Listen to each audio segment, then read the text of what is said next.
بسم الله الرحمن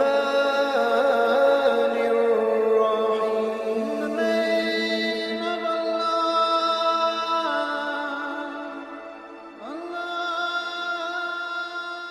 بسم اللہ الرحمن الرحیم۔ شروع اللہ کے نام سے جو بڑا مہربان اور نہایت رحم والا ہے۔ لورین پیشے کے لحاظ سے صحافی ہے جس کا شمار دنیا کے مشہور ترین صحافیوں میں ہوتا ہے۔ لورین برطانیہ کے ایک امیر کبیر خاندان میں پیدا ہوئی۔ دولت، عزت، شہرت سب کچھ اس کے قدموں میں تھا۔ بچپن سے اس کے ذہن میں اسلام اور مسلمانوں کے خلاف نفرت اور زہر بھرا ہو گیا۔ لورین بھی باقی غیر مسلموں کی طرح یہی کہ مسلمان بہت ظالم، انسانیت دشمن اور سفاک قسم کے لوگ ہیں۔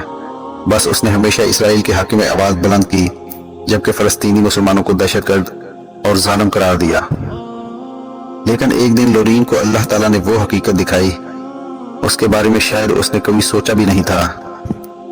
دوستو، اپنے اسلام قبول کرنے کے حوالے سے لورین بتاتی ہیں، میں نے اسلام مسلمانوں کی محبت اور دوستی میں قبول نہیں کیا۔ مجھے ہمیشہ اسلام اور مسلمانوں سے نفرت رہی تھی، پر نہ جانے کس وقت اللہ تعالیٰ نے میرا دل اسلام کی طرف موڑ دیا۔ میرے ساتھ فلسطین میں پیش آنے والا ایک عجیب واقعہ جس نے میرے ذہن اور دل کے دروازے اس کے لیے کھولنا شروع کر دیے۔ لورین بتاتی ہے، یہ سن 2005 کی بات ہے۔ میں برطانوی اخبار ڈومیل کے لیے فلسطینی علاقے مغربی کنارے روانہ ہوئی۔ فلسطین جانے سے پہلے میرے دوستوں نے مجھے بہت سختی سے منع کیا کہ وہاں کے مسلمان انتہائی ظالم ہیں، وہاں کا بچہ بچہ دہشت گرد ہے، جبکہ بموں اور گولیاں کھلونوں کی طرح جیب میں لے کر گھومتے ہیں۔ یہی وہ نفرت اور جھوٹ ہے جو مغربی میڈیا نے لوگوں کے دلوں میں بھر دیا، اور میں بھی ان لوگوں میں سے ایک تھی جس کے دل میں مسلمانوں کے لیے کوئی رحم، کوئی جگہ نہیں تھی۔ چونکہ میں ایک رپورٹر تھی اور یہ میرے کیریئر کا سوال تھا، اس لیے ان تمام خطرات کے باوجود میں نے فلسطین جانے کا فیصلہ کر لیا۔ اگلے دن میری فلائٹ تھی اور میں فلسطین کے لیے روانہ ہوئی۔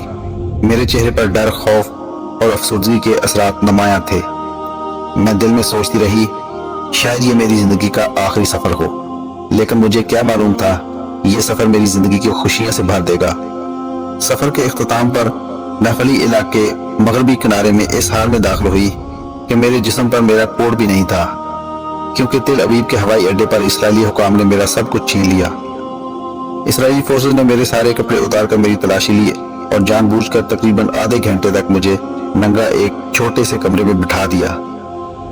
جبکہ حیرانگی کی بات یہ ہے کہ ان کو معلوم بھی تھا کہ میں ایک برطانوی اعلیٰ درجے کی صحافی ہوں، جبکہ یہ سارا غیر اخلاقی عمل اسرائیلی حکام جان بوجھ کر میرے ساتھ کرتے رہے۔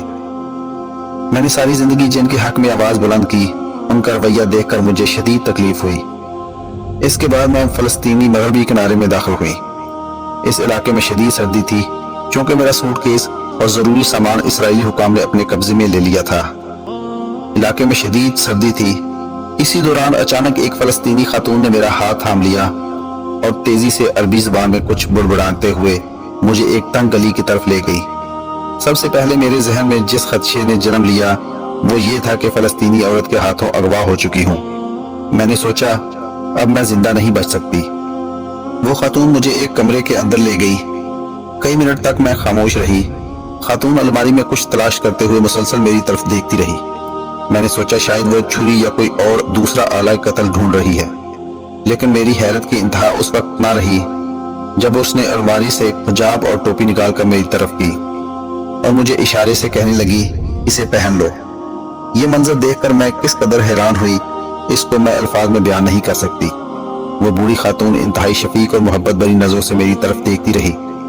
پھر اس کے بعد اس نے مجھے ہاتھ کے اشارے سے کچھ کہا اور گرما گرم چائے 2 منٹ میں تیار کر کے لے آئیں۔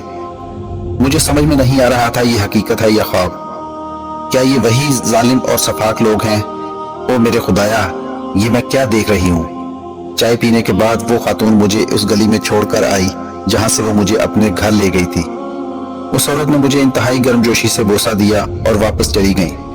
حیرت کی بات یہ ہے اس سارے عمل کے دوران ہمارے درمیان ایک لفظ کا بھی تبادلہ نہیں ہوا، کیونکہ مجھے عربی اور اس کو انگریزی زبان کی سمجھ نہیں۔ اس واقعے کے بعد میرا دل پگھلنے لگا۔ میں شدید تذبذب کا شکار تھی۔ جن لوگوں کو میں ساری زندگی سپورٹ کرتی رہی انہوں نے مجھے ننگا کیا، اور جن سے میں ساری زندگی نفرت کرتی رہی انہوں نے میرے جسم کو ڈھانپا۔